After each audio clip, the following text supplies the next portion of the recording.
জাহান্নামের ধর, জাহান্নামী আসামিকে ধর। ও মাটি দুই পার্শ্ব থেকে জোরে জোরে চাপ দাও।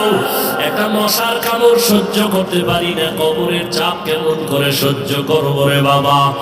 ওই দিন যদি আল্লাহ না করুন তুমি আমি পড়িয়া যাই, আজকে কত সম্মান, মানুষ আমারে কত সম্মান করে, আমাকে বক্তা বলিয়ে কত সম্মান, কত মানুষ সম্মানের জায়গায় বসায় দেয়। কিন্তু আমি তো নিজে তাকায় দেখলাম, জীবন ভর যত নামাজ পড়লাম আসলে নামাজের মতো নামাজ পড়তে পারি নাই। যেই নামাজে সাহাবায়ে কেরাম মাওলার সাথে দিদার হয়ে যাইত, ওই রকম একটা সিজদা আজ পর্যন্ত দিতে পারি নাই। যেইভাবে তেলাওয়াত করলে আমার আল্লাহ খুশি, ওইভাবে কোরআনটা তেলাওয়াত করতে পারি নাই। জীবনে মোনাজাত কত দিলাম, কলিজা ফাটা কান্না দিয়ে আমার মাওলার জন্য মোনাজাত দিতে পারি নাই। কারণ কাঠগড়ায় দাঁড়াইলে জাহান্নামে না গিয়া জান্নাত পাওয়া যাবে না। কারণ হিসাবের কাঠগড়া বড় কঠিন হবে। একদিকে জাহান্নামের আওয়াজ শুরু হয়ে যাবে, একদিকে সূর্যের গরমের তাপ শুরু হয়ে যাবে, একদিকে আল্লাহ রাগান্বিত আওয়াজ দিয়ে আওয়াজ দিতে থাকবেন। এমন অবস্থায় হাসরের ময়দানটা থরথর করে কাঁপতে থাকবে। গুনাহগার গুলো লাফানো থাকবে, চোখের পানি পড়বে, রক্ত পড়বে। আম্মা জান আয়েশা বলেন, দেখি নবী ঘরের মধ্যে বসে বসে গুনগুন করে কান্না করেন। আমি জিজ্ঞাসা করলাম, নবী আপনি কাঁদেন কেন, কি কারণে কাঁদেন? নবী বলেন, আয়েশা হাসরের ভয়ঙ্কর অবস্থার কথা মনে পড়েছে, এই জন্য করতে না পেরে কান্না করি। কেমন ভয়ঙ্কর অবস্থা হবে? নবী বলেন, আয়েশা ওই হাসরের ময়দানে সমস্ত মানুষ, নবী সাহাবী সবাই উলঙ্গ দাঁড়াবে, নারী পুরুষ মাথার উপরে আসবে। আল্লাহ বলবেন, ও সূর্য তোর যত তাপ আছে জমিনের মধ্যে ছাড়িয়া দে। ওদিকে জাহান্নামের আওয়াজ, জাহান্নাম বলবে, আল্লাহ বেনামাজি গুলো কই,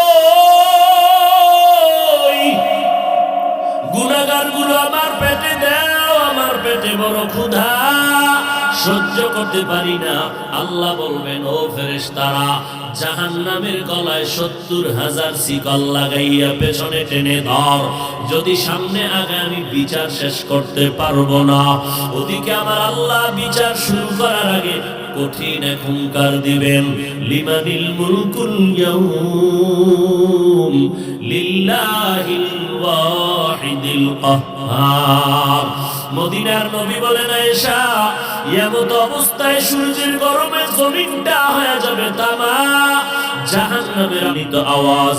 এই অবস্থায় নবীরা পর্যন্ত গুনাহ নাই, তারাও নাফসি নাফসি বলে কান্না শুরু করবেন আর বলবেন, আল্লাহ আমাকে বাঁচান। উম্মতের বাঁচানোর জন্য কানবেন, ঈসা নবী কানবেন, মুসা নবী কান্না করবেন, ইব্রাহিম নবী কান্না করবেন। আম্মা জান আয়েশা বলেন, নবী আপনি তো দো জাহানের সরদার, ওই কঠিন সময় আপনি কি করবেন? নবী বলেন, আয়েশা ওই সময় আমি নাফসি নাফসি বলে কাঁদবো না, আমি আমার উম্মতের জন্য মাকামে মাহমুদ সিজদায় পড়ে কাঁদবো আর বলবো, আল্লাহ আমার উম্মত গুলো বাঁচাও, আমার একটা উম্মত যেন জাহান্নামে না যায়। আল্লাহ বলবে, নবী আপনি কাঁদবেন না, আমি আপনার উম্মত গুলো জাহান্নামে দিব না। আপনি বাছাই করে করে উম্মত গুলো জান্নাতের দরওয়াজার দিকে নিয়ে যান। আম্মা জানকে নবী বলেন, আমি বাছাই করে উম্মত গুলো জান্নাতের দিকে নিব। আম্মা জান বলেন, কোটি সহস্র কোটি মানুষের মধ্যে চিনবেন কিভাবে আপনার উম্মত কারা? নবী চোখের পানি ছেড়ে বলেন, আয়েশা ওই কঠিন মুসিবতের সময় হাজারো কোটি মানুষের ভেতরে আমার যারা খাস উম্মত, দুনিয়াতে 5 বেলা রুজু বানাইয়া নামাজের সিজদা দিয়েছে, হাসরের কঠিন সময় আমি দেখব ওই আশিকদের অজুর অঙ্গগুলো নূরের আলোতে ঝলমল করতে থাকবে। আমি নবী তাদেরকে দেখিয়া দেখিয়া দইরা দইরা জান্নাতের দরজায় নিয়ে যাব। আমি আমার উম্মতের জাহান্নামে রাইখা জান্নাতে ঢুকবো না। এ নবীর উম্মতের দল, যেই নবী উম্মতের জন্য এখনো কান্না করেন, আল্লাহ তোমাদের আমাদের নিয়ামত দান করেছেন। আমরা মানুষ বড় নিয়ামত, মুসলমান হইতে পারলাম বড় নিয়ামত। আরো বড় নিয়ামত আল্লাহ তোমাদের আমাদের আখিরি নবীর উম্মত বানাইছেন। ওই নবীর উম্মত হইয়া যদি শুকর আদায় করতে চাও, আলহামদুলিল্লাহ বললে হবে না।